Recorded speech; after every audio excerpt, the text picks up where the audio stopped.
El manifiesto comunista, ¿sí?, que como lo dice su nombre, es un manifiesto. Un manifiesto es una declaración como de principios, ¿sí? No sé, el otro día veía el manifiesto vegetariano, vegano, no sé, ¿sí? ¿Alguno conoce algo de eso? ¿No? Nadie, pensé que quizás alguno se había ido por el veganismo y nos podía explicar. ¿Qué es un manifiesto? ¿Qué es un manifiesto? Declaración de algo. Exacto, una declaración de algo, es una, uno quiere poner ciertas ideas, ¿sí? Y en el caso del manifiesto comunista es un texto escrito por Marx y Engels que termina siendo una convocatoria, digamos, a la lucha, ¿sí? Les cuento, como decíamos la vez pasada al final, ¿no? Obreros del mundo unidos. Y es un texto entonces que está pensado para que lo lea, eso, un obrero en el caso de esto 1848, ¿sí? 150 años ya pasaron más o menos. Y el manifiesto comunista dio vuelta al mundo, por eso ponemos acá ediciones varias también, porque sería recomendable uno cuando empiece a estudiar, está bueno ir viendo si se puede ir haciendo como una pequeña biblioteca. El manifiesto comunista es un libro que la verdad que daría para comprarlo más que para tener la fotocopia, porque si lo van a encontrar muy barato, ¿sí? Hay ciertas ediciones del manifiesto comunista. Yo les diría que nosotros en nuestra materia, el otro día llamé a una librería, no voy a dar la publicidad, pero llamé a una librería de la ciudad para preguntar si lo tenían, me dijeron que sí, no me quisieron decir el precio, y me dijeron no, porque en la facultad siempre ustedes piden una edición, no, yo dije, ¿sabes qué? En el manifiesto comunista compren la edición que se les cante, la más barata, la más escuchar, ¿sí? Pero en fin no se hace esa pequeña biblioteca, ¿sí? Siempre que se pueda, obviamente, no se pueden comprar todos los libros, pero digo el caso del manifiesto porque lo van a encontrar como un libro relativamente barato. Lo mismo si se encuentran con algunas compilaciones, como estas obras escogidas, que a veces se las encuentra bastante fácil, digamos, ir armando la pequeña biblioteca. ¿Qué vamos a trabajar entonces en estas semanas? Vamos a trabajar un texto de Marx, que es el prólogo de la contribución a la crítica de la economía política. Hoy vamos a trabajar con ese. La semana que viene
liga a ese cuerpo que es la sociedad, y ahí va a pensar esta idea de la solidaridad, pero la metáfora es una metáfora de la biología, ¿no? Y también decíamos que esa ciencia social va a intentar descubrir las leyes que regulan, ¿sí?, el mundo social, así como la naturaleza pudo descubrir las leyes que regulaban las ciencias físicas. ¿Se acuerdan? Esa ciencia positivista, entonces, que lo que pretende es aplicar el mismo método de las ciencias naturales a las ciencias sociales. Y por eso aparecía en la unidad 1 esta idea de el monismo metodológico.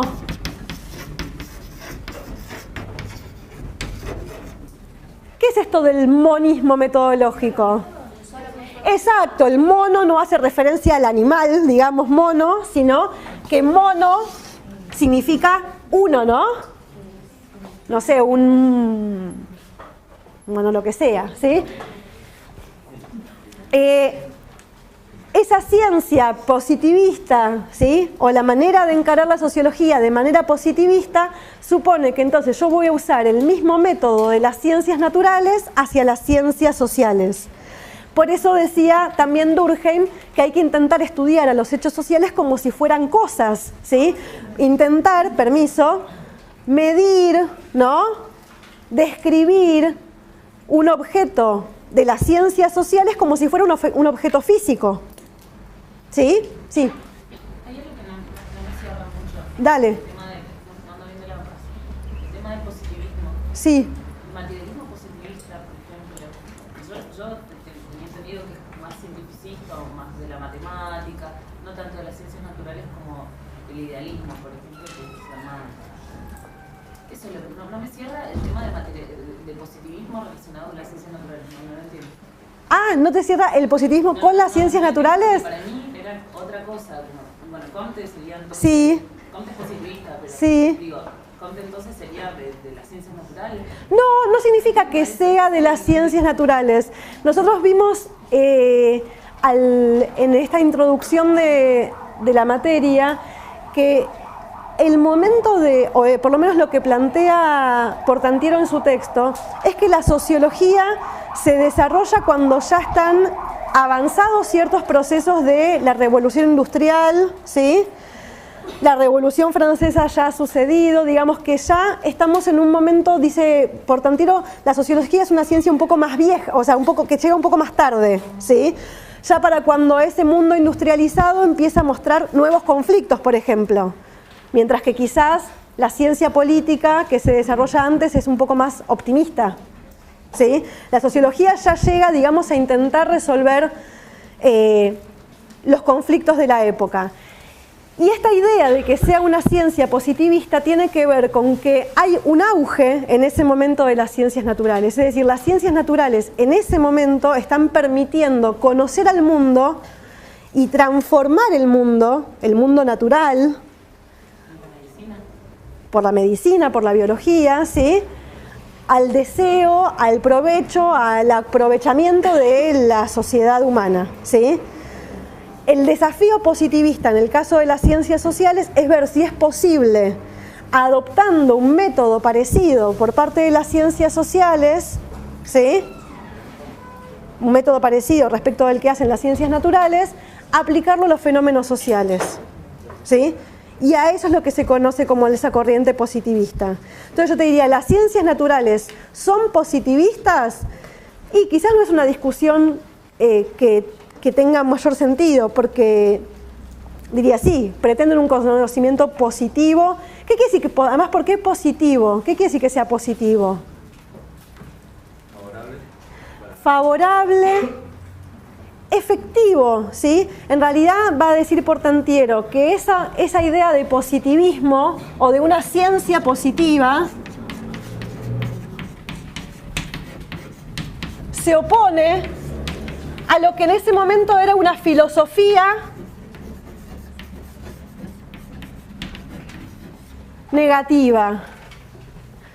¿A qué llamaban en ese momento esa filosofía negativa? A una serie de autores que eran críticos de la realidad que veían, ¿sí?, y que en todo caso lo que hacía esa filosofía era criticar esa realidad mirando un cierto ideal de cómo ellos consideraban que la sociedad debía ser. Y esto es algo que vamos a trabajar hoy, pensar en un ideal, ¿sí?, que yo proyecto filosóficamente y después lo que hago es criticar la realidad que tengo inmediatamente cerca, viendo cuánto se aleja, cuánto se acerca, ¿sí?, a ese modelo ideal que yo me propuse filosóficamente.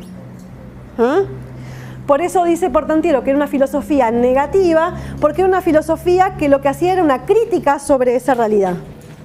Lo que va a proponer Comte es una ciencia positiva en el sentido de que es una ciencia que va a describir lo que efectivamente ve, ¿sí?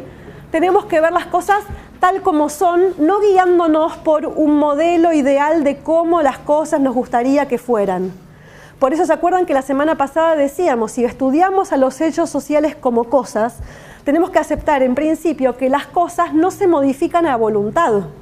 A mí me encantaría que en el mundo no hubiera pobreza, pero cuando hago sociología voy a ver cuántos pobres hay, ¿sí? Y no a medirme con un parámetro ideal, ¿sí?, de que el mundo debería funcionar de tal o cual manera.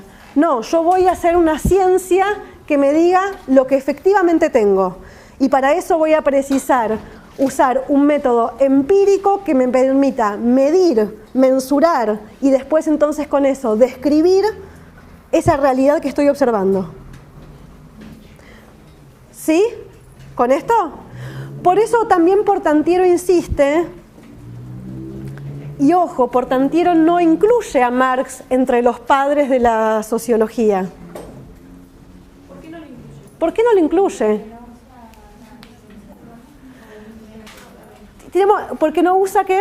Porque con el ¿no? Los autores que va poniendo es como que empiezan a tomar parte del método positivista, ¿no? Todos ustedes son encima, Más fuerte, que no se escucha. bueno, como es en el caso de Saint-Simon, Sí. y al mismo tiempo después, bueno, a Marx lo menciona primero porque habla algo de la estructura y esas cosas, ¿no? Sí. Después van a terminar en la teoría de Durkheim relacionándose, ¿no? Entonces como que cada uno va aportando... En esa línea más positivista, decís vos. Puede ser. Otra hipótesis, ¿por qué no estará Marx entre los padres fundadores de la sociología? Es más, si buscan en el texto de Portantiero... ¿Quién tiene que ver con que el comunismo en ese momento estaba Bien, yo el otro día en el práctico tiré un poco esa hipótesis. Si pensamos en el texto de Portantiero, ¿sí?, yo diría, vayan a buscar primero en el texto de Portantiero si aparece la palabra Marx, por ejemplo, ¿sí? Eran momentos de revolución y en ese momento el comunismo era como lo peor.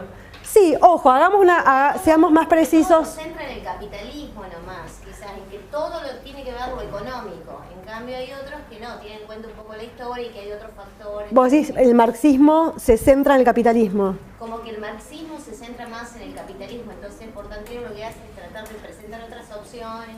Puede ser. ¿Qué más? Allá hay otro compañero. Por ahí la parte Portantiero dice que como que hace dos, la positivista y la socialista, para ahí lo nombra más. Exacto, ahí lo nombra Marx, ¿sí? Dice, efectivamente, frente al conflicto que se desata en ese mundo industrializado, ¿no?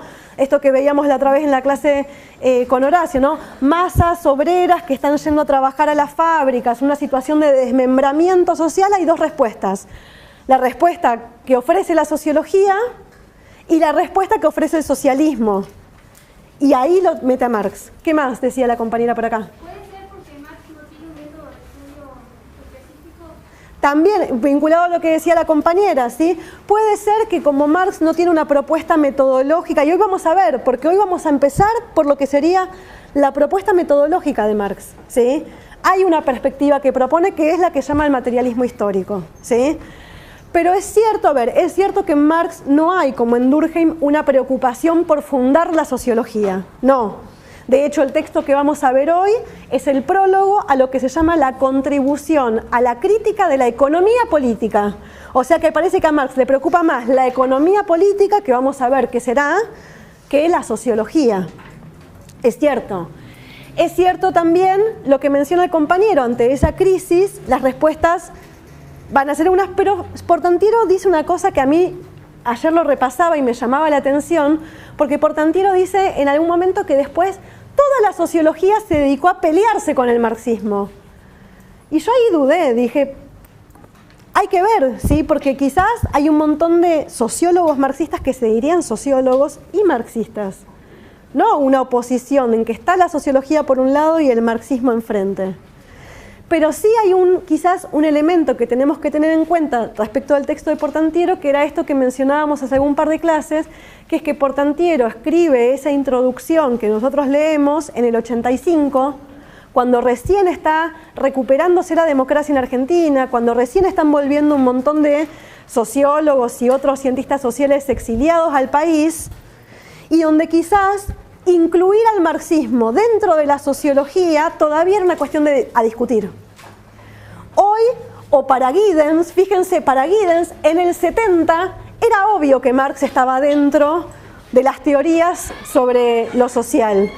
Para Portantiero no es tan fácil decirlo en Argentina, en Argentina o en América Latina en 1985. Por eso siempre es importante volver sobre esta pregunta que algunos prácticos les proponen, algunas guías de lectura, que es ¿cuándo se escribió este texto? ¿Quién lo escribió? ¿A cuento de qué lo escribió? Porque yo tengo que tener una lectura sospechosa de los textos, ¿sí? Algo me tiene que llamar la atención de que no haya incluido a Marx Portantiero. Y los argumentos que ustedes van diciendo, digo, yo no sé con cuál de todos es, debe ser una mezcla, no sé si la cátedra quiere sumar algo, digamos, debe ser una mezcla de todo eso. Decía entonces, sumamos bibliografía latinoamericana, sumamos a García Linera, que es nuestro sociólogo exitoso, porque vamos a ver que después además todo el resto de los autores que vamos a ver, no solamente que se meten en política, sino que les va mal. En cambio, García Linera es nuestro modelo de sociólogo exitoso porque llegó a ser vicepresidente, ¿sí?, de Bolivia, y más que vicepresidente de Bolivia les diría que si a alguno le interesa seguir rastreando, digamos, García Linera es un tipo con una larga trayectoria académica y una larga trayectoria política, y que ahora que llegó a ser vicepresidente de Bolivia, no es solamente que es el vicepresidente de Bolivia, sino que Bolivia, desde la asunción de Evo Morales en la presidencia, inició un cambio profundo, ¿sí? Pase, tenés que hacer alguna cosa, algo para allá. Un cambio profundo en Bolivia que va desde pasar de ser un Estado nacional a lo que hoy se llama un Estado plurinacional, ¿sí? ¿Qué quiere decir que es un Estado plurinacional Bolivia hoy? ¿Y qué quiere decir que tenga mucho? ¿Cómo puede ser que en un país, en un Estado, haya muchas naciones? Porque Bolivia tiene eso hoy, una constitución que es del Estado boliviano, pero que es un Estado plurinacional. Porque está dividido como Estados Unidos, o sea, cada uno está dividido pero bajo sus reglas municipales. No, porque no es federal. Nosotros somos un país también federal, sí. ¿Puede ser que reconoce la identidad de los pueblos originarios? Exacto, reconoce, sí. A ver, perdón, ¿qué ibas a decir? No, sí, claro, que la nación es como un conjunto de creencias que forman a la cultura, ¿no? Exacto, la nación. La primera pregunta no es, bueno, si es plurinacional es porque hay muchas naciones. ¿Qué es la nación? Y dice la compañera, es un conjunto de creencias, ¿no?, de pertenencias distintas. Esto que también veíamos con hace un par de semanas con Horacio, ¿no? Esa identidad nacional que a mí me liga, ¿no?, con una idea de lo argentino. Bueno, en el caso de Bolivia, por lo visto, no hay una sola idea de lo boliviano.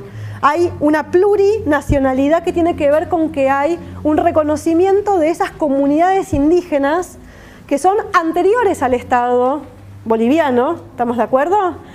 Y que a partir de la asunción del gobierno del MAS, Evo Morales como presidente, García Linera vicepresidente, se inicia un proceso de reconocimiento que va en muchos sentidos. Primero porque es el primer gabinete que tuvo cholas y personas, digamos, de alguna de esas comunidades en los gabinetes ministeriales. Uno veía antes los gabinetes de Bolivia y eran todos rubios, blancos, de ojos celestes. No entendía dónde vivía esa gente cuando salías a la calle en Bolivia, porque no había correspondencia entre la gente que gobernaba y la gente que te encontrabas caminando por La Paz. ¿Sí? Digo, Bolivia inició un proceso importante de transformación. Y no es casual, digo, son cosas que García Linera o otros, digamos, venían discutiendo desde hace tiempo. Por eso digo, es nuestro sociólogo exitoso, es el tipo que pensó algunas cosas y que después logró el consenso popular para llevar alguna de ellas adelante, digamos, ¿sí? Y después tenemos, sigo con esta bibliografía ampliatoria, dos trabajos locales, ¿sí? Locales en algún sentido. Un texto de Nicolás Íñigo Carrera y su equipo de investigación, que se llama PIMSA, ¿sí? Que es el programa de investigación sobre el movimiento de la sociedad argentina, donde vamos a ver que si ustedes quisieran ver como una aplicación práctica del materialismo histórico, de esta corriente que hoy vamos a ver, podría ir a ver ese informe del PIMSA, ¿sí? Donde ellos lo que hacen es aplicar las ideas del materialismo histórico para ver la estructura argentina, la estructura económica de la Argentina. ¿Sí? Y después tenemos un texto más local todavía, porque tenemos un texto de Gonzalo Pérez Álvarez, que Gonzalo Pérez Álvarez es un historiador de Trelew, formado con Íñigo Carrera, ¿sí? Digamos, formado en esta misma escuela, o sea que uno podría decir que es un historiador de perspectiva marxista, ¿sí? Y que como es de acá de la zona, el texto que les proponemos para leer se llama Con hilos rotos vamos tejiendo la historia, lucha y experiencia obrera en el Parque Textil de Trelew, ¿sí? Donde entonces también podemos ver que estas ideas que parecen pensadas en 1848, tan lejanas en Alemania, en Europa, en Bruselas, vamos a ver que Marx tiene que ir como medio escapando, ¿sí? Así que, digamos, es como un ciudadano del mundo Marx un poco, porque a medida que va escapando, va escribiendo. Bueno, eso que hace Marx en Europa tan lejos, lo encontramos en que sigue siendo recuperado, por ejemplo, para pensar eso, el parque textil de Trelew ahora, ¿no? Con lo cual también a mí me invita a decirles que si alguien quiere empezar a escribir algo ahora sobre su propia realidad, la puerta está abierta, ¿sí? No es difícil, se puede hacer, digamos, ¿sí? Sí. En el trabajo que nos van a hacer martes, ¿qué unidades entran? 1 y 2 nada más, ¿sí? Nosotros seguimos avanzando, pero el trabajo práctico es unidades 1 y 2. Bien, el cronograma lo paso, si puedo 12:30 recupero un poco eso. Entonces nos metemos ahora sí con lo que hoy nos interesa trabajar, de esos muchos conceptos centrales. Me voy a centrar hoy en la idea del materialismo histórico, ¿sí? Que es la perspectiva, el nombre que Marx le pone a su propia... Marx no dice de sí mismo yo soy marxista, porque sería medio pagado de sí mismo, ¿no? Yo soy de la teoría hileriana, no, digamos, Marx hablaba de que su perspectiva era el materialismo histórico. Y acá marcamos los años en donde vive Marx, que es entre 1818 y 1883, pero como dice por algún lugar Giddens dice que en realidad Marx abarca 3 siglos, porque si bien vive en el siglo XIX, ¿estamos de acuerdo? Dice, Marx no se puede entender o es hijo también de lo que pasó en el siglo anterior, ¿sí? Es hijo de la Revolución Francesa, ¿estamos de acuerdo? Es hijo de una revolución industrial que ya viene sucediendo desde el siglo XVIII, ¿sí? ¿Hasta acá vamos bien? Ahora, así que Marx sería del siglo XIX, pero también del siglo XVIII, del siglo anterior. Ahora, también Marx se proyecta más allá de su siglo XIX y va a marcar la historia del siglo XX. ¿Sí? Yo traje por acá unas imágenes.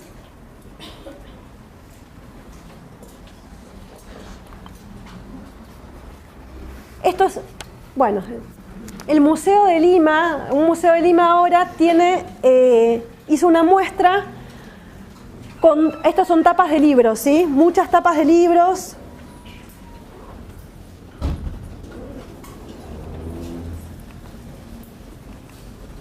perdón.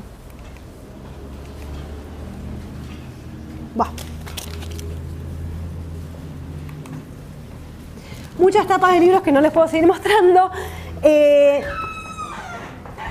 donde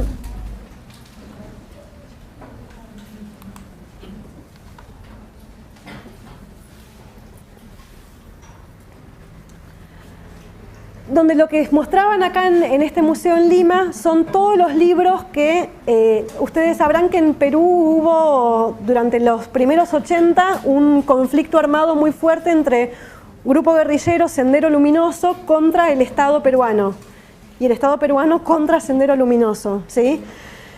Algunos allá hablan más de guerra civil, habría que discutir, digamos, acá lo discutiríamos, digamos, pero un conflicto armado sostenido durante mucho tiempo. Sendero Luminoso se reivindica como una organización marxista, leninista, maoísta, ¿sí? Pero Sendero Luminoso se reivindica como marxista. Las fotos que yo recién les mostraba de esta muestra que está ahora en un museo en Lima son de todos los libros que se les secuestró a Sendero Luminoso, ¿sí? Y que eran libros que después el Estado peruano prohibió durante mucho tiempo en su lectura. Y si uno va a ver esas tapas, va a encontrarse con las tapas de muchas de las cosas que nosotros vamos a leer o que van a estar referidas, ¿sí? en los textos que vamos a estar leyendo. Quiero decir que vamos a meternos ahora con una perspectiva teórica, pero que también tuvo un impacto muy fuerte a nivel político. Y no tuvo un impacto fuerte a nivel político solamente porque en la Unión Soviética o en lo que era Rusia se produjo una revolución comunista, sino porque también tuvo impacto en nuestro continente hasta hace muy poco tiempo, ¿sí? Y eso, uno dice, las fotocopias, ¿qué hacen? Los libros no muerden, y sin embargo, cuando uno se encuentra con paredes enteras, ¿sí? de libros que fueron prohibidos, dice, ah, pucha, estos libros son poderosos, ¿sí? Por lo visto los libros generan algo, generan cambios, ¿sí? Hacen cambiar las mentalidades de la gente y por algo hay libros que se prohíben, por algo hay libros que se han quemado, ¿sí? Entonces, metámonos en esta perspectiva teniendo eso en cuenta, que Marx vive su siglo, pero también influye en el siglo siguiente. Y claro, Giddens se quedó ahí, dijo 3 siglos, el siglo XVIII, el siglo XIX en el que vive, el siglo XX que no llega a conocer, y podríamos preguntar, ¿Marx sigue diciendo algo hoy en este siglo XXI? ¿Qué sé yo? Vamos a ver, son ustedes los que lo van a decir. Giddens llegó a hablar de que él abarca 3 siglos. Hoy vamos a trabajar con este prólogo a la contribución a la crítica de la economía política. ¿Qué es una crítica? ¿Qué es una crítica? Una opinión. Argumentada. Argumentada, ahí va, ¿sí? En general nosotros solemos pensar la palabra crítica como, no sé, qué feo que tenés el pelo, ¿no? Esas cosas. Y en realidad para Marx la palabra crítica tiene más que ver con lo que acá suma la compañera, que es una evaluación, un estudio argumentado, ¿sí? Para Marx, criticar algo, que es lo que tienen que hacer las ciencias sociales para Marx, ser ciencias críticas. ¿Por qué? ¿Porque andan todo el día con el dedo acusador diciéndole a los demás lo que tendrían que estar haciendo? No, sino son críticas porque estudian en profundidad una realidad. Él lo que va a hacer es hacer su pequeña contribución a ese estudio de la economía política. ¿Sí? Así tendríamos que entender este título. Es una contribución al estudio serio, sesudo, con argumentos de la economía política. Y lo que nosotros vamos a leer es apenas el prólogo de esa obra, que es de 1 página y media. ¿Sí? Y uno dice, de vuelta, ¿cómo puede ser que 1 página y media cambie la historia del mundo? ¿Sí? Haga revoluciones? Y sí, así que yo les diría, vayan a ver esa página y media, porque algo ahí pasó en esos pocos renglones. Ahora bien, hoy vamos a trabajar eso, es un texto de 1859. La semana que viene, en el teórico, vamos a trabajar un texto que es de Engels, que ahora vamos a ver quién es, que es la introducción a trabajo asalariado y capital, que es de 1891, el texto de Engels. Pero es la introducción que hace Engels a trabajo asalariado y capital, que es un texto de 1849. Ya la semana que viene, cuando trabajemos esa introducción de Engels, ¿sí?, vamos a ver un poquito más en detalle por qué Engels en 1891, es decir, ya Marx murió, y Engels, ya Marx muerto, escribe una introducción a un texto que habían escrito juntos 50, 40 años antes. ¿Sí? Sí. Después una crítica se da como el tesis sobre Feuerbach. ¿Cómo? Una crítica. Puede ser que sean, por ejemplo, el tesis sobre Feuerbach. Esa es una crítica. Exacto, eso es una crítica, exacto. Bien, y después vamos a terminar en el tercer teórico que le vamos a destinar a Marx, viendo el manifiesto comunista que recién comentábamos de 1848. ¿Sí? Pero no solamente tenemos eso, sino que también le sumamos, y lo vamos a trabajar más que nada en los prácticos, en un práctico, pero quizás no vamos a poder destinarle, digamos, la lectura que hoy quisiéramos, a este texto de Mariátegui, que recién aparecía. Mariátegui, un autor peruano, por eso hoy estoy por Bolivia, por Perú, dando vueltas, ¿sí?, para que pensemos que el marxismo, y por eso esta clase no tiene que ver con la idea, o esta unidad no es exclusivamente de Marx, sino que es toda una perspectiva marxista que, por ejemplo, puede retomar un autor como es Mariátegui, que es un autor peruano que escribe 7 ensayos sobre la realidad peruana, así se llama el libro de Mariátegui, ¿sí? 7 ensayos de interpretación sobre la realidad peruana. Y nosotros vamos a leer uno de esos 7 ensayos que se llama El problema del indio. Por eso digo, fíjense, Mariátegui en 1928 está diciendo que en América Latina, o en Perú, que es su lugar, hay un cierto problema con el indio, ¿sí?, que vamos a ver, digamos, si el marxismo lo pudo resolver o no. Y después yo les contaba esto otro, el Estado Plurinacional de Bolivia, ¿sí?, que incorpora comunidades indígenas como parte del Estado boliviano. Entonces digo, estamos pensando un poco en eso. La pregunta entonces va a ser, ¿por qué hacemos este orden? ¿Sí? Fíjense que no vamos a ir en el orden cronológico de la escritura. Empezamos con el texto que paradójicamente Marx es el último que escribe, en 1859, porque el otro ya lo escribe Engels directamente. ¿Sí? La pregunta es, ¿por qué empezamos con este prólogo? Porque de alguna manera este prólogo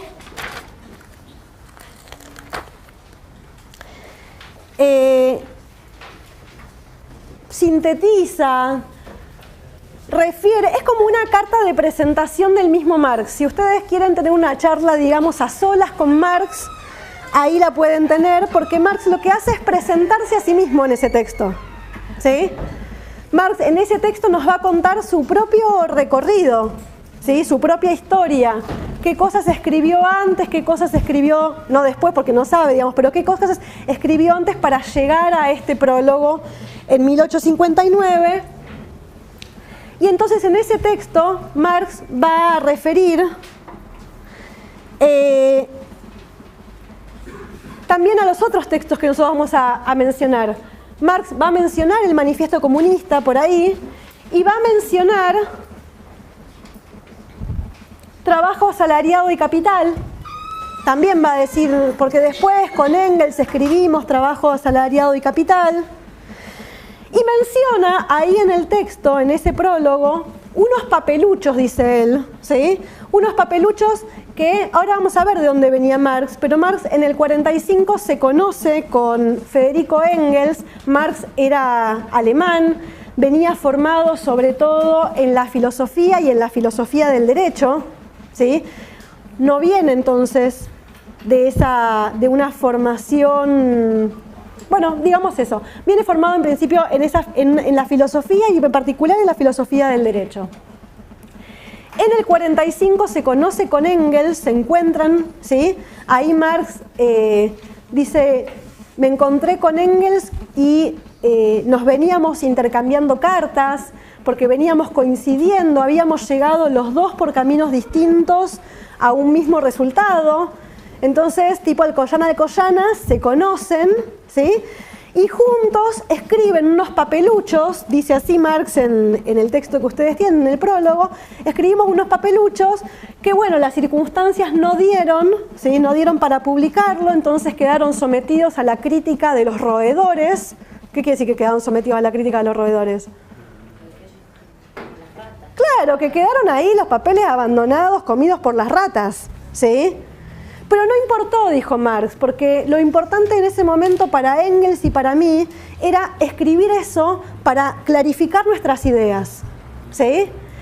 Ese texto, esos papeluchos que dice Marx que quedaron ahí abandonados y comidos por los ratones, son lo que después va a terminar siendo publicado como la ideología alemana, ¿sí? Y sobre todo, el primer capítulo de la ideología alemana es el que, donde uno dice, bueno, ¿dónde encuentro yo ese materialismo histórico, esa perspectiva que Marx dice que es su corriente epistemológica? La encuentro en la ideología alemana, ya la encuentro en ese texto que es de 1845-46, que escribe con Engels y que queda abandonado a los ratones, ¿sí? Pero que Marx vuelve a mencionar en 1859. ¿Por qué mencionó esto? Porque en algunas otras materias o en algunas otras maneras de encontrarse con Marx, a veces se habla de que hay un Marx joven y un Marx viejo, y como si hubiera dicho cosas muy distintas en un momento y en otro. Eso es una discusión que está planteada en el marxismo. Acá lo que podemos encontrar es que en el 59 Marx, o sea, fíjense, 15 años después Marx dice, nosotros ya ahí habíamos planteado nuestras ideas sobre el materialismo histórico. Pasa que, claro, quedaron ahí comidas, ¿sí?, por los ratones. Pero dice, en el prólogo que ustedes van a leer, que haber escrito eso le sirvió a Marx y a Engels para aclararse ellos mismos las ideas. Entonces también uno puede decir, quizás para escribir, para aclararme las ideas tengo que escribir. No, es la recomendación que nos da Marx. Si yo tengo ideas que están poco claras, me siento a escribir, a ver qué pasa. Hagan ese ejercicio, Marx lo hacía. Y además dicen, escriben esa ideología, eso que después va a ser conocido como la ideología alemana, pero que para ellos son unos papeluchos que quedaron ahí comidos por los ratones, porque dice, queríamos liquidar cuentas con nuestra conciencia filosófica anterior. ¿Qué quiere decir liquidar cuentas? Cerrar, ¿sí? Cuando yo quiero liquidar cuentas con alguien, ¿qué hago? Exacto, ¿qué cuentas y qué quiere decir liquidar cuentas? Saldar. No dejar nada pendiente, saldar, y uno en general cuando liquida cuentas es porque se pelea, ¿sí? Liquidar las cuentas quiere decir, listo, esto es tuyo, lo mío, mío. Eso es liquidar cuentas, ¿sí? Vos y yo no nos vamos a volver a hablar nunca más. Eso es liquidar cuentas. Y lo que está diciendo Marx en este prólogo es que en esos papeluchos que dejó escritos con Engels, lo que hicieron ellos fue liquidar las cuentas ¿con quién? Con la conciencia filosófica anterior. ¿Qué es esa conciencia filosófica anterior con la cual Marx tiene que liquidar cuentas? Y es lo que nos va a permitir entender de qué hablamos cuando hablamos de materialismo. ¿A qué vamos a oponer? Materialismo versus otra manera de encarar las cuestiones que tiene que ver con el idealismo. ¿Sí? Una cuestión primero de corte metodológico que me olvidé de mencionar. Fíjense, vamos a ver que en el PowerPoint de hoy va a haber pocas palabras, ¿sí? Y más dibujitos. ¿Por qué está esto? Porque tenemos que ir acostumbrándonos a tomar nota en clase, ¿sí? Más allá de lo que diga el PowerPoint. Yo hoy voy a hablar, y va a haber algunas cosas en el PowerPoint, pero muchas que no van a estar escritas en el PowerPoint. Me tengo que acostumbrar a estar atento, a ver cuándo me conviene tomar nota, qué cosa a mí lo anoto y me sirve, ¿sí? Entonces, la pregunta es, ¿con quién tiene que arreglar cuentas Marx? ¿Sí? ¿De quién se quiere separar Marx? Marx se quiere separar de lo que era la corriente filosófica de su época en Alemania, que era el idealismo hegeliano. Ay, creo que lo dejé mal. Sí, perdón, me olvidé una cosita. Bueno, no pasa nada. ¿Qué es esta idea del idealismo que recién mencionábamos? ¿Cómo?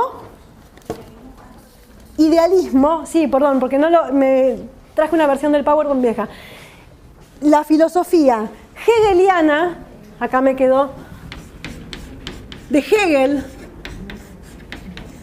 ¿sí? Y esa filosofía hegeliana, es decir, de Hegel, es una filosofía que podríamos llamar idealista. Y es con la que Marx va a intentar arreglar sus cuentas, separarse y empezar a plantear él lo que va a llamar una corriente materialista, ¿sí? Y vamos a ver materialista, lo que él va a llamar el materialismo histórico. ¿Qué es lo que ve? Para que tengamos una idea, Marx era un joven también idealista. ¿Qué quiere decir ser alguien idealista? Tiene ideas. ¿Qué tiene ideas? ¿Qué más? Proyectos. Cuando te dicen, vos sos un idealista, ¿qué quiere decir? Sí, que tiene los objetivos claros, miren, pues... Sueña un poco. Pero que también que sueña un poco, ¿no? Que tiene ciertas aspiraciones. Marx era un joven idealista, podríamos decir, ¿sí?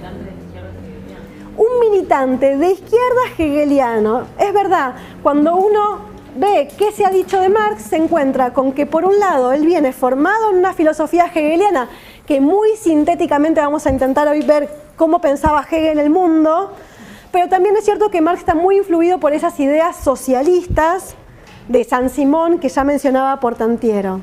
Fíjense, por ejemplo, cómo planteaba Marx su propia vida cuando era estudiante universitario. ¿Sí? Marx era un joven estudiante universitario y escribe unas reflexiones de un joven sobre la elección de la carrera. ¿Sí? Marx era un joven como ustedes, que un día estaba ahí y dijo, voy a escribir unas reflexiones, ¿sí?, acerca de un joven y de la elección de la carrera. Un ejercicio que cualquiera de nosotros podría hacer. ¿Por qué elegí la carrera que elegí? ¿Qué hago acá? ¿Por qué estoy acá? ¿Sí? Una pregunta que nos hacemos. Marx también se la hacía. Y fíjense qué responde Marx a esa vocación de por qué él estaba estudiando la filosofía del derecho. ¿Sí? Dice, el principio más importante que debe guiarnos en la elección de una vocación es el bien de la humanidad, nuestra propia perfección. ¿No? Lo que me guía a elegir la carrera es el bien de la humanidad, pero a la vez lograr ese bien de la humanidad es mi propia perfección, piensa Marx. No hay que pensar que estos dos intereses se opongan entre sí, que uno debe destruir al otro. Más bien, la naturaleza del hombre solamente le posibilita alcanzar su plenitud mediante el esfuerzo por la perfección y el bienestar de toda su sociedad. La historia considera que los hombres más grandes son los que se ennoblecieron a sí mismos trabajando para el bien general. ¿Sí? ¿Qué está pensando entonces Marx? Está pensando que hay algo así como un bien general de la sociedad, ¿estamos de acuerdo? Dice por ahí, un bien de la humanidad que yo voy a concretar realizando mi bien particular, pero que no hay manera de realizar mi bien particular si no es apuntando a ese bienestar de la humanidad. ¿Se ve esto? Yo podría decir, ¿cuál es mi mejor bien? Llenarme de plata los bolsillos, ¿sí? ¿No? Pero eso no sería una mirada idealista, ¿sí? Sería una mirada más individualista en todo caso. El idealismo de Marx supone que yo, logrando, ¿sí?, no puedo buscar mi propia perfección, no puedo buscar mi propio bien si no es pensando en ese bien de la humanidad, ¿sí? Y que a su vez es ese bien de la humanidad el que me va a indicar cómo yo lograr mi propia perfección. ¿Les parece como muy alejado de la vida? Bien, entonces podemos seguir amigos de Marx, ¿sí? Bien.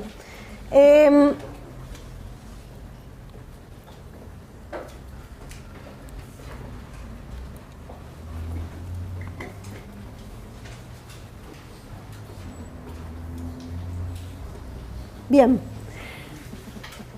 ¿Qué consideraba la filosofía hegeliana idealista que era la sociedad? ¿Sí? Porque es esto lo que vamos a discutir. ¿Qué pensaba que era la sociedad? La filosofía hegeliana lo que suponía es que lo que había en la sociedad eran grupos, personas, ¿sí? Sueltos, podríamos decir. A lo sumo lo que había entre ellos eran relaciones familiares. Entre los individuos lo que se establecen son determinadas relaciones económicas, ¿no? Yo te compro esto, vos me vendés aquello, ¿sí? Y que esas relaciones familiares y esas relaciones económicas están por fuera de cualquier ordenamiento jurídico. O sea, que podría haber hombres y mujeres libres en la sociedad, ¿sí? Esto que en alguna clase llamábamos esta idea como de Robinson Crusoe, ¿no? Cada uno de nosotros es una isla, cada uno de nosotros es un individuo aislado, que lo que hace es establecer determinadas relaciones con unos o con otros. Ahora, cuando uno se piensa como un individuo aislado en una sola isla, lo que aparece es que esto que Hegel va a llamar la sociedad civil es un espacio de competencia, es un espacio de egoísmo, porque si yo lo que busco es mi propio beneficio y para eso me vinculo con los demás buscando, ¿sí?, satisfacer mis necesidades, buscar incrementar mis intereses o lo que sea, lo que se da son relaciones básicamente de competencia. ¿Estamos de acuerdo? ¿Por qué? Porque en esa sociedad civil, donde lo que hay son individuos aislados, lo que prevalecen son los intereses particulares, no esta idea que recién mencionábamos de Marx, ¿sí?, de una idea como así como del bien general o del bien de la humanidad, ¿sí? Los individuos sueltos por su propia cuenta solo tendrían intereses individuales. ¿Qué hace que esto no se convierta, digamos, en una guerra de todos contra todos? La respuesta de Hegel a eso va a ser el Estado. El Estado o la ley, permítanme esta disquisición idealista, va a ser la expresión del espíritu universal, dice Hegel, ¿sí?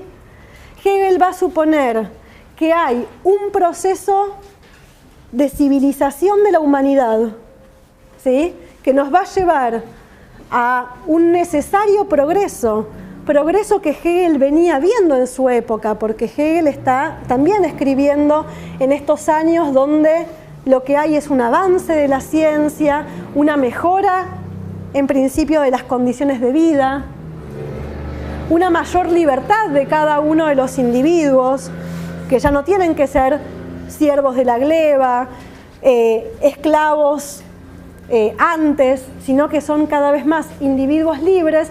Entonces piensa que lo que va a suceder es que se va a ir desarrollando lo que Hegel llama, y perdónenme que lo pongamos así, el espíritu absoluto, ¿sí?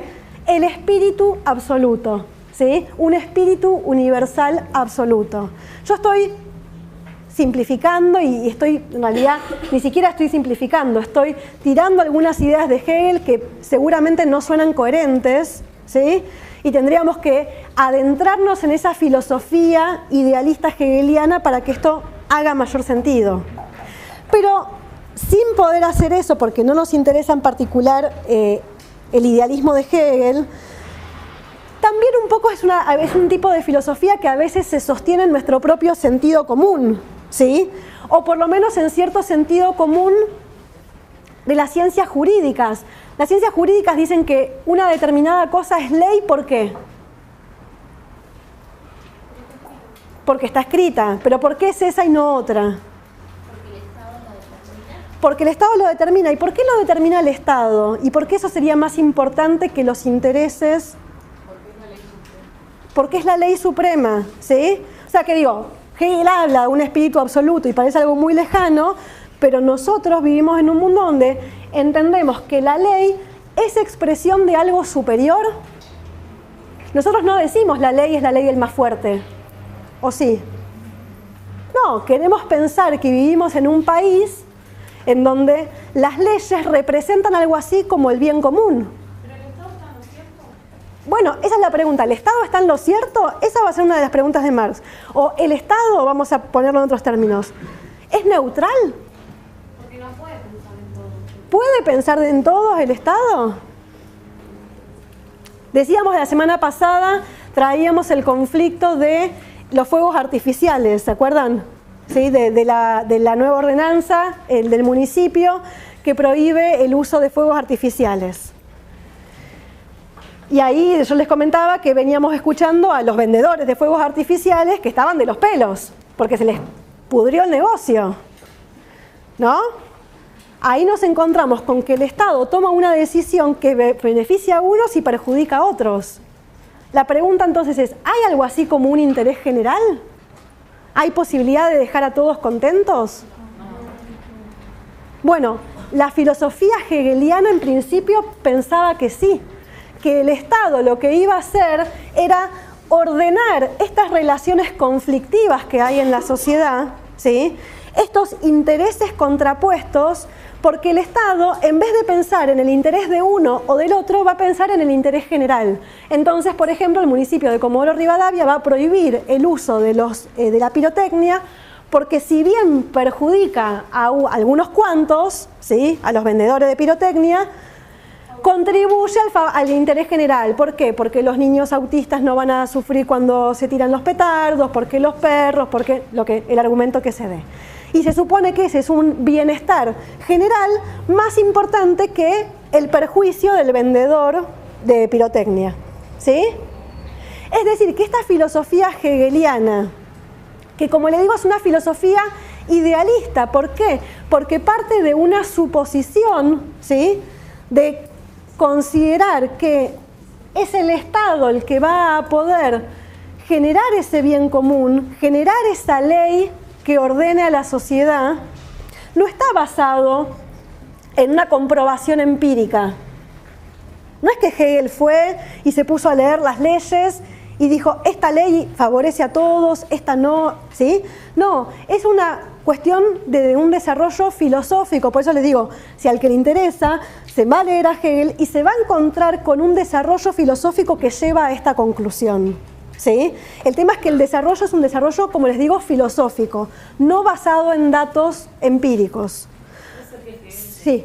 Muy influenciado por Rousseau. No me animaría a decir del todo si está influenciado por Rousseau, no sé, no me animo, no sé si alguno de la cátedra se anima a decir algo en relación a eso, pero sí hay también en Rousseau, por si lo ven también en otras materias, también, digamos, en todos los casos lo que nos estamos encontrando son con planteos filosóficos, ¿sí?, que tienen que ver con una especulación mental, en el caso de Rousseau, imaginar un estado de naturaleza, ¿sí?, hipotético, que después el contrato social vendría a resolver todos los conflictos. En ese sentido sí, es hegeliano, si querés. ¿Puede decirse que Sí. hay una influencia centroeuropea de la filosofía? Una influencia centroeuropea de la filosofía. Sí, exacto. Marx está en ese centro de Europa donde se está desarrollando básicamente la filosofía. Y va a decir Engels más tarde, no así la economía. ¿Por qué? Porque en Alemania, en 1840, estaba todavía resolviendo sus problemas de límites, por ejemplo, ¿sí? Alemania, lo que hoy llamaríamos Alemania, estaba todavía resolviendo si eran un solo país, o eran cantones, o eran principados, ¿sí? Y entonces eso también llevó a que Alemania tenga un desarrollo industrial más tardío, ¿sí? Y como tuvo un desarrollo, o dice esto Engels, como tuvo un desarrollo industrial más tardío, en Alemania seguían discutiendo de filosofía cuando en Inglaterra estaban produciendo, ¿sí? Y entonces no es casual que vos tengas en Inglaterra un desarrollo del pensamiento económico y en Alemania seguían hablando de filosofía, simplificando un poco los argumentos. Sí. A mí no, lo que estaba hablando sobre la pirotecnia Sí. me trajo a la cabeza la solidaridad mecánica. A ver, pensémoslo, porque de hecho lo habíamos traído por eso, sí. Porque, bueno, o sea, por ejemplo, hay cosas, digamos, que la sociedad hace que por ahí afectan más A todos. Sí, bueno, y está con lo que era la pyme y todo lo demás. Y nada. Sí, a ver, la solidaridad mecánica que trae el compañero tiene una idea más presente de un bien común, ¿sí? De algo que nos afecta a todos como sociedad. Mientras que la solidaridad orgánica y las sanciones que son restitutivas, estoy diciendo todas cosas que ya tendrían que sonarnos, ¿no? Las sanciones restitutivas apuntan, ¿sí?, a la restitución más individual. Así que en ese sentido, sí. Avanzo un poquito más a ver si podemos avanzar. Entonces, Marx viene formado en esta escuela, ¿sí? Marx estudió filosofía en Alemania y con quien va a saldar la cuenta no es tanto con Hegel, pero sí es con los neo-hegelianos, es decir, con sus compañeros de estudio, vamos a decir, ¿sí? Con sus compañeros de estudio que siguen pensando el mundo así como lo pensó Hegel. Ahora, lo que ustedes se van a encontrar en el prólogo, así que lo van a leer ustedes mismos, es que Marx, una vez que se gradúa, ¿sí?, que deja de ser ese joven que eligió su vocación, fíjense, pensando en que hay un interés general y que la mejor manera de acomodar ese interés general es él mismo contribuyendo, ¿sí? Él dice, yo podría tener mi interés particular, llenarme de plata, pero no, yo soy un joven idealista que entonces voy a pensar en el bienestar de la humanidad y eso va a ordenar mi propia vocación, ¿sí? Es lo que dice Marx cuando escribe sus memorias, sus ideas de la vocación. Dice, yo quiero el bien de la humanidad toda. Y entonces no voy a pensar en llenarme mi bolsillo de plata, voy a pensar que mi vocación se oriente, ¿sí?, en ese espíritu absoluto, en ese bienestar de toda la humanidad. Con esta idea Marx sale de la universidad y empieza a trabajar en un diario, ¿sí?, que se llama la Gaceta Renana, ¿sí? La Gaceta Renana es la Gaceta del río Rin. Ay, me salió bien, siempre bastante bien, la fonematría sirvió. La Gaceta del río Rin. El río Rin, ¿se acuerdan? En geografía se estudiaba, ¿no?, como uno de los ríos principales de Europa. Marx escribía en un periódico que se llamaba la Gaceta, ¿no?, del Rin, de ahí, de esa zona. Y ahí se mete en un conflicto respecto del uso de las tierras entre la gente que vivía ahí, entre los dueños de esas tierras y entre el uso que se hacía de los bosques, ¿sí?, y de la madera de los bosques. Y ahí con lo que se encuentra Marx es que las disposiciones legales que se establecen para el uso de los bosques no favorecen a todo el mundo, ¿sí? De hecho, parte de lo que Marx sigue como periodista es ver cómo se empiezan a poner sanciones a los pobladores que vivían por la zona, que ahora para poder ir a cortar leña al bosque tienen que pagar un impuesto más alto.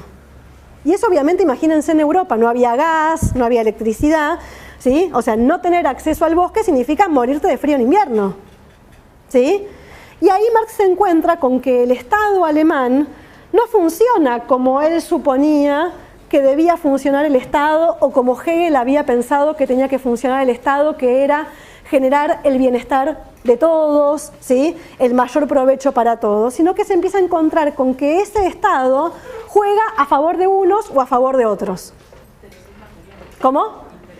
De que ahí entran a jugar efectivamente intereses materiales, exactamente. Y eso es entonces lo que va a llevar a Marx a comenzar a saldar sus cuentas y a decir, empecemos por otro lado, ¿sí? Démosle vuelta al asunto y empecemos por lo que efectivamente sucede, ¿sí? Y dice, ¿qué es lo que define a los seres humanos? ¿Qué es lo propio del ser humano y lo que lo diferencia del resto de los animales? Marx va a decir a esto el trabajo, ¿sí? Lo que define la esencia humana es el intercambio creativo que los seres humanos entablamos con la naturaleza, con el medio ambiente que nos rodea. Cuando Marx piensa en el trabajo, no está pensando solamente en ir a la fábrica de 8 a 18, ¿sí?, sino que está pensando que es un proceso creativo. E inventamos ese mundo porque lo pensamos en nuestra cabeza y después lo podemos llevar adelante con nuestro trabajo físico. Es decir, tenemos una dimensión de trabajo intelectual y tenemos también una dimensión de trabajo material, de por eso que pensamos en un resultado material. ¿Estamos de acuerdo? Eso es lo que para Marx define al ser humano. Entonces dice, no vamos a poder hacer un estudio de la vida humana si no es partiendo de esta premisa, ¿sí? El trabajo entonces es ese proceso de creación, de satisfacción y de creación de nuevas necesidades, porque los seres humanos también somos los únicos animales que nos creamos necesidades que no teníamos, ¿sí? Los animales tienen las necesidades que tiene cualquier organismo biológico, tiene que comer, tiene que dormir, tiene que hacer sus necesidades por algún lado, ¿sí? Y no mucho más que eso. Los seres humanos, además de esas necesidades, creamos necesidades sociales. Es decir, yo estoy vestida no solamente porque me abriga, sino porque además sería un escándalo si no estuviera vestida, ¿sí? Un escándalo social, quiero decir, ¿no? ¿Y por qué? Porque creamos una necesidad que nos dice que los seres humanos nos vestimos. Y después creamos un montón de necesidades más, que es que nos vestimos de esta manera y no de la otra, etcétera, etcétera, etcétera, ¿sí? Hoy creamos la necesidad de vivir apegados al celular, ¿sí?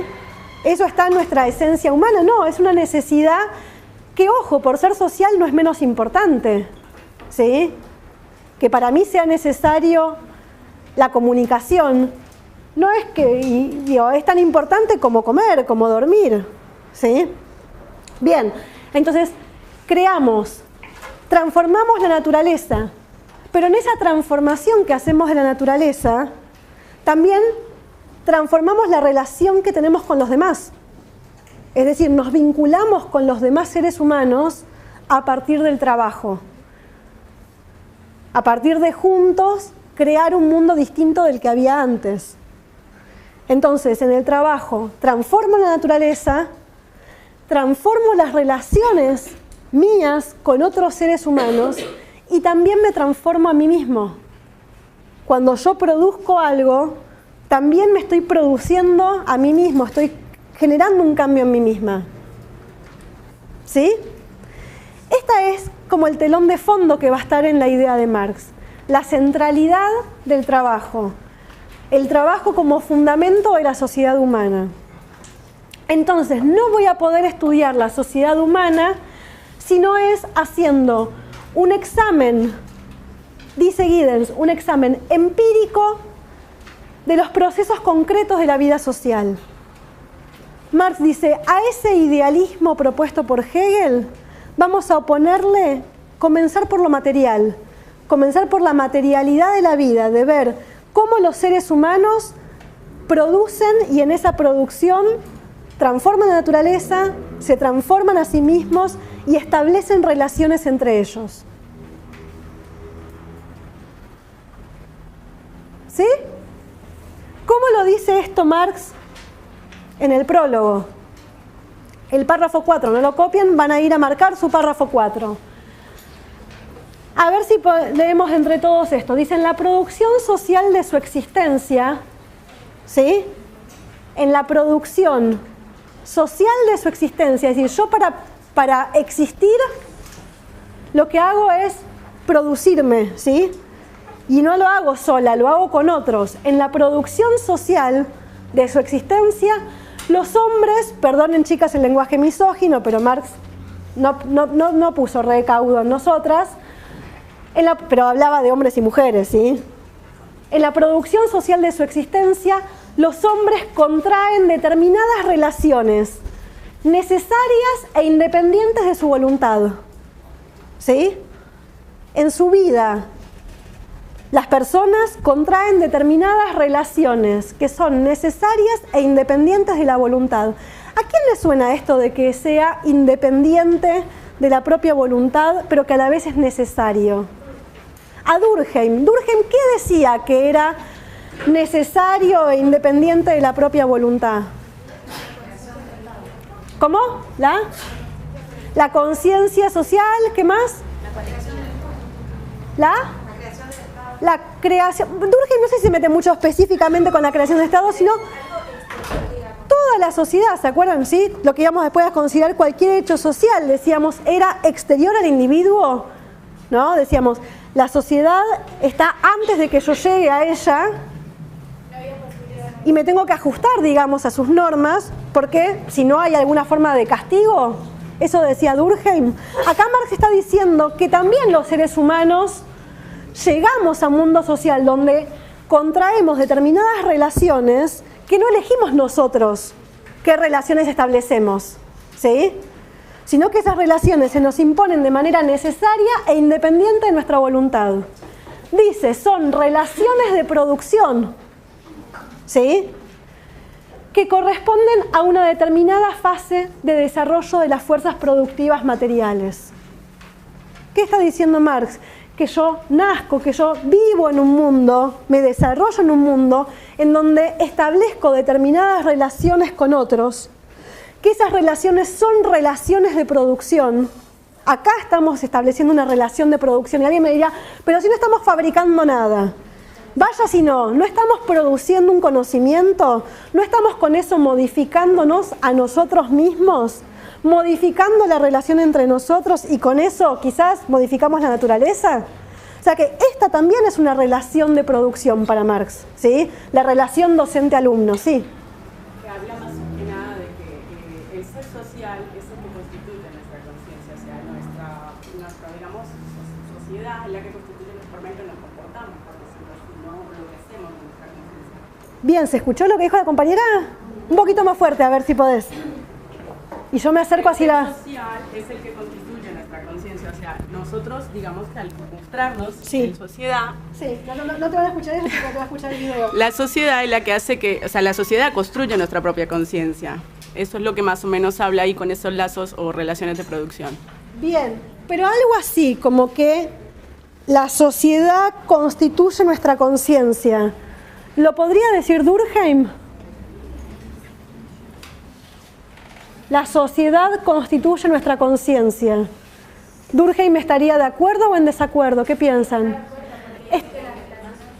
Estaría bastante de acuerdo. Durkheim también está viendo, ¿sí?, que eso que él llama esa conciencia social, que si bien no es observable directamente, existe y produce determinados comportamientos, determinados comportamientos en los seres humanos. O sea que hasta ahí no están tan lejos Marx y Durkheim, ¿sí? Solo que ahora lo que nos está diciendo Marx es que, bueno, ahora vamos a ver, vamos a llegar a la conciencia. En principio, los hombres establecen relaciones, ¿sí?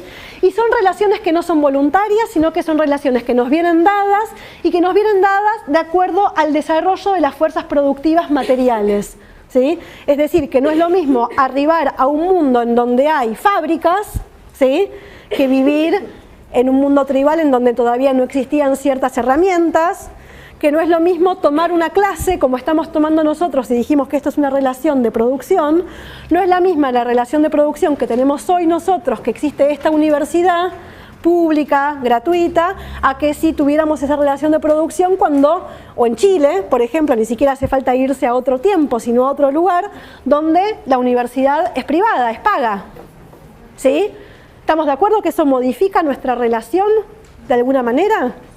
¿Sí? Entonces, Marx dice, el conjunto de estas relaciones de producción forma lo que llama la estructura económica de la sociedad, la base real sobre la que se eleva un edificio, y en mi copia está la palabra en alemán, que es Überbau, un edificio jurídico y político al que le corresponden determinadas formas de conciencia social. Vamos a verlo esto graficado. ¿Se acuerdan que decíamos, tengo individuos, ¿no? Relaciones. Que ahí en principio no va a haber individuos sueltos. Lo que va a haber es que hay producción social de la vida, ¿sí? Hay relaciones de producción entre estos individuos o entre estos grupos. Eso es lo primero que yo veo si lo veo con una mirada marxista. Entra acá un marxista y no ve individuo, individuo, individuo. Dice, acá, ¿qué relaciones de producción se están estableciendo? Y como les dije, la primera seguro que vería es la relación docente-alumno, ¿sí?, como una relación de producción. Pero después también empezaría a encontrar entre ustedes, ¿sí?, relaciones que también pueden ser definidas como relaciones de producción, ¿sí? A todo eso, Marx lo va a llamar la estructura económica o la base de la sociedad. Estoy parafraseando el párrafo que acabamos de leer simplemente, ¿sí? Estoy convirtiendo ese párrafo que leímos en un gráfico. ¿Estamos de acuerdo? Entonces, lo que yo tengo es que en la producción material de su vida los hombres establecen determinadas relaciones. ¿Sí? Ese conjunto de relaciones es lo que podemos llamar la estructura económica o la base de la sociedad. Es lo que acabamos de leer. Y sobre esa base, va a decir Marx,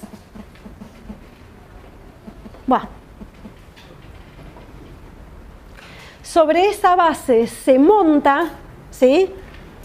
Sobre la forma de esa base se construye un edificio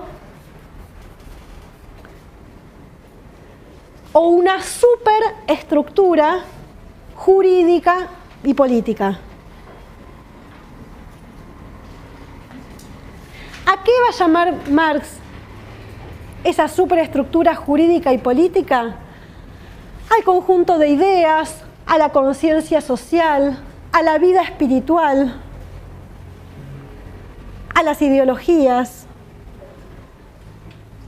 Pero va a decir, todo ese conjunto de ideas, ese conjunto de leyes, ¿sí?, que antes Hegel mencionaba como dentro del Estado. Fíjense que hay parte del gráfico que se mantuvo del anterior, pero como que el orden se invirtió. Antes decíamos que el Estado organizaba la sociedad, y Marx lo que nos está planteando ahora es que más bien es esa estructura de la sociedad, las relaciones sociales que se dan en esa sociedad, lo que estructura, lo que le da forma al Estado y lo que le da forma a la conciencia social, a la vida espiritual. Lo cual nos plantea un dilema que apenas voy ahora a mencionar, pero que quiero ver si lo podemos dejar sentado. No, voy a pasar un poquito y después vuelvo. Dice entonces, sigo leyendo.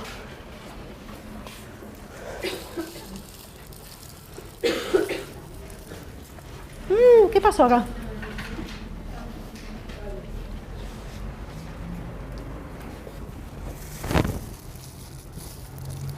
Acá hay un... ¿Está? Hay un arreglo ahí medio provisorio.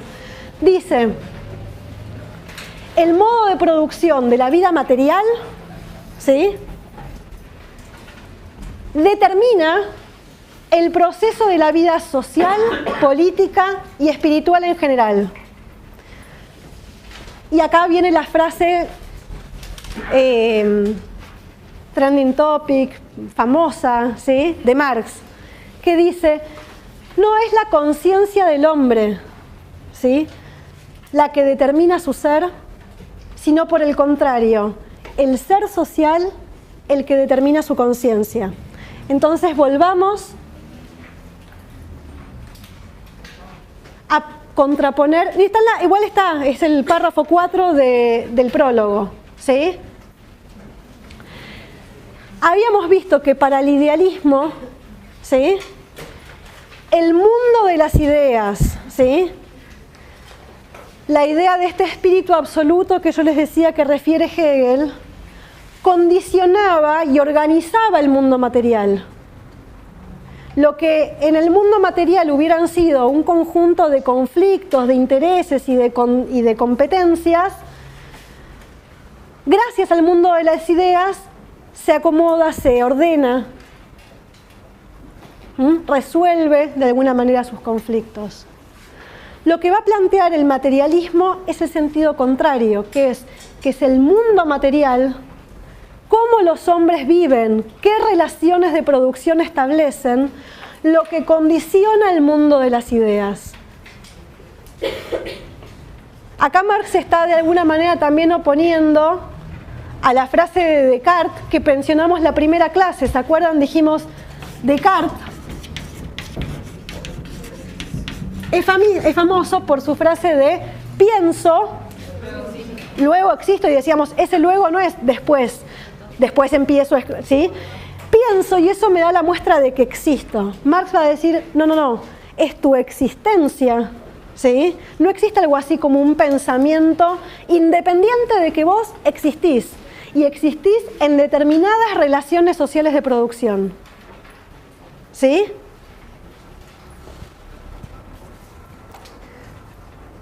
De vuelta, el modo de producción de la vida material determina el proceso de la vida social.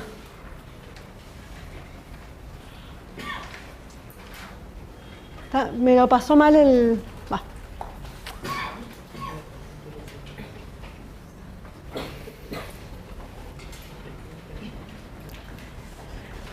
Determina el proceso de la vida social, política y espiritual en general.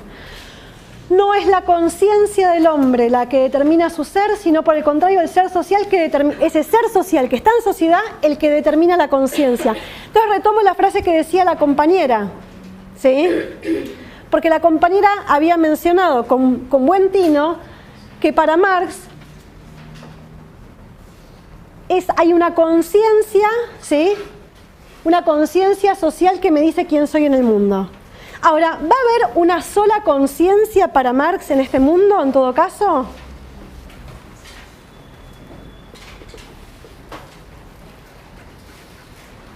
Se los digo yo. Para Marx no va a haber una sola conciencia. ¿Por qué?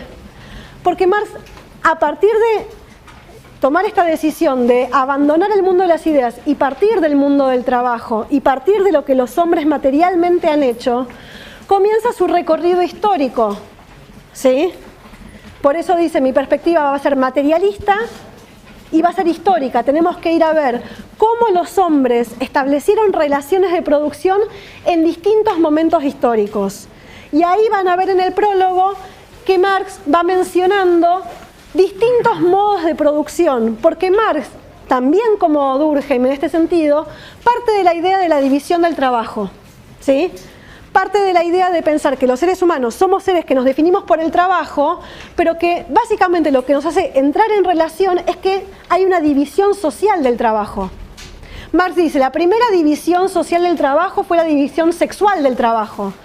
En las comunidades tribales primitivas, las mujeres hacían la recolección, los varones, ¿sí? La caza y la pesca, ¿sí?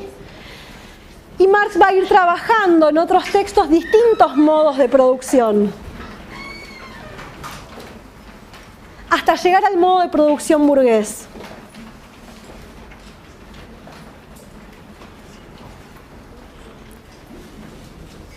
Lo que Marx va entonces a llamar este modo de producción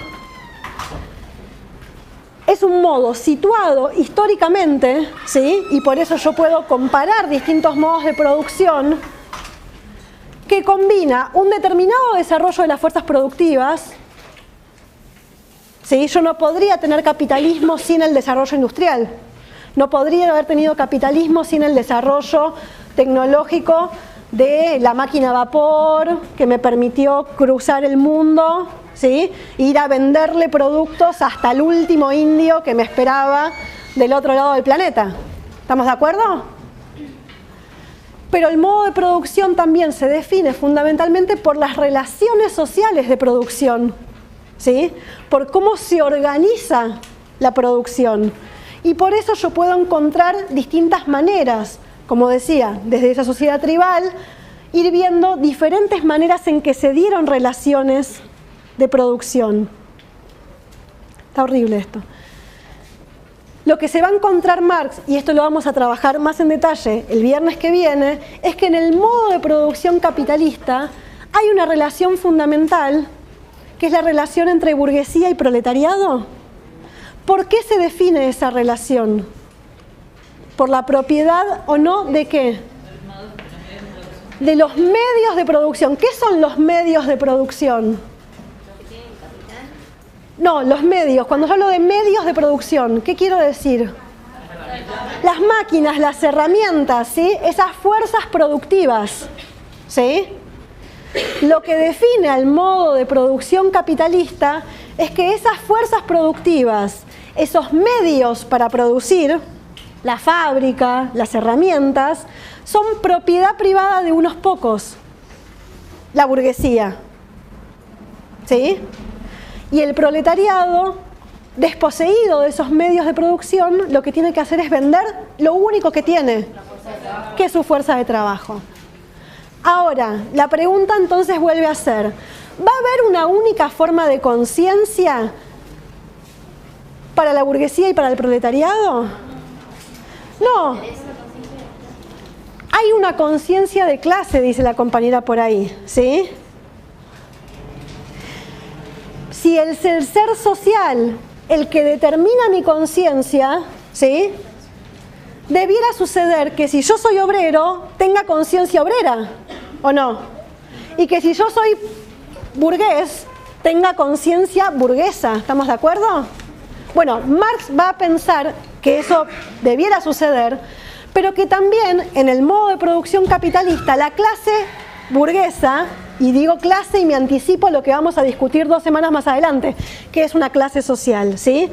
Pero Marx va a ver que la clase burguesa no solamente es dominante porque tiene los medios de producción, sino que también es dominante porque puede hacer que sus ideas pasen a ser las ideas del conjunto. Voy de vuelta, ¿sí? Una clase va a ser dominante no solamente porque cuenta con los medios de producción, sino porque logra que sus ideas, su ideología, sus valores, sus gustos sean los del conjunto, cuando en realidad, si es el ser social el que determina la conciencia, yo tendría que suponer que todos los obreros son revolucionarios, o por lo menos que todos los obreros son conscientes de la situación de explotación en la que están. Y sin embargo eso no pasa. ¿Sí? Entonces, gran parte del trabajo de Marx va a ser pensar por qué sucede esto, ¿sí? ¿Cómo puede suceder esto?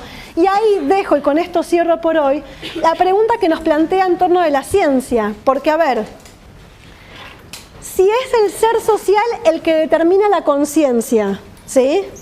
Y dijimos que es esa base económica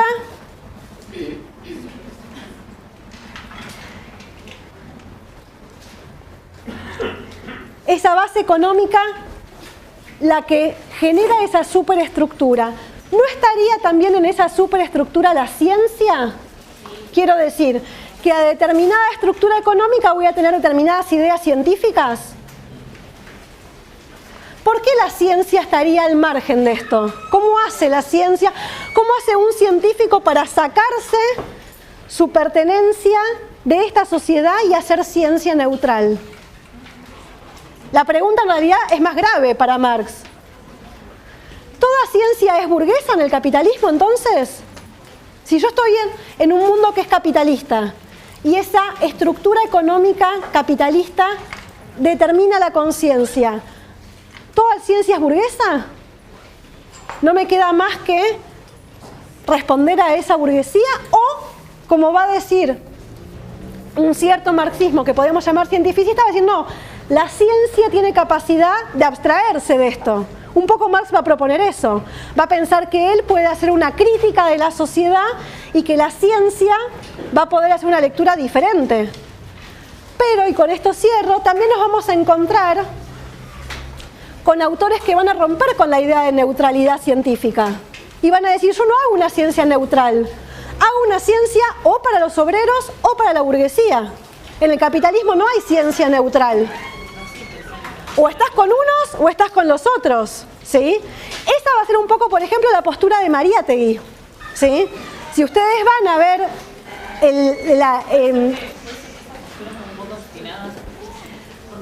sí. El centro y la imparcialidad no existen, pero vamos a ver entonces qué significa hacer ciencia para el marxismo, ¿sí? Hay manos, hay gente que se levanta y se va. Cerremos con la compañera y nos vamos todos, ¿sí? No se escucha. Bien, puse esta frase, intelectual orgánico, porque es el término que va a usar Gramsci, otro marxista, para decir que la tarea es ser un intelectual, él dice, llama orgánico, perteneciente a su clase, de su clase, ¿sí? Y lo que te va a decir Gramsci es que cualquiera de nosotros puede ser un intelectual de su clase. Ah, eso, sí. Que hablaba de esto, el teatro de Marianesi, que algo así, un italiano que hacía teatro de clase para los obreros. Exacto. Bien, vamos a retomar esto. Hoy me quedé corta, nos quedamos cortos, pero aparte porque no es la una. Autolevantaron la clase. nos vamos a casa, pero es difícil esto, es muy difícil así. Dejamos acá, quería ver el cronograma, un minuto, ¿podemos ver el cronograma, por favor? Propuesta de las 12:30. Propuesta de las 12:30, ver el cronograma, gente, ¿cómo estamos? ¿A dónde vamos? Hoy empezamos la presentación de la unidad 3. El martes en el práctico se va a trabajar con el prólogo, fundamentalmente con el prólogo, que es este texto que nosotros estuvimos conversando hoy, ¿sí? Y les vamos a entregar el trabajo práctico integrador. El viernes vamos a trabajar más cómo es este modo de producción capitalista. Y vamos a trabajar entonces el martes 23 con el texto de trabajo asalariado y capital. Para terminar el 26 de mayo trabajando sobre todo el manifiesto comunista para pensar esta idea de clases y de lucha de clases y trabajarlo en el práctico el 30, donde vamos a trabajar sobre el texto del manifiesto comunista. El 30, a su vez ustedes entregan el trabajo práctico. ¿Hay dudas con este cronograma? ¿No? ¿Nos podemos proponer todos para el martes la lectura del prólogo? ¿Sí? Podemos, ¿no?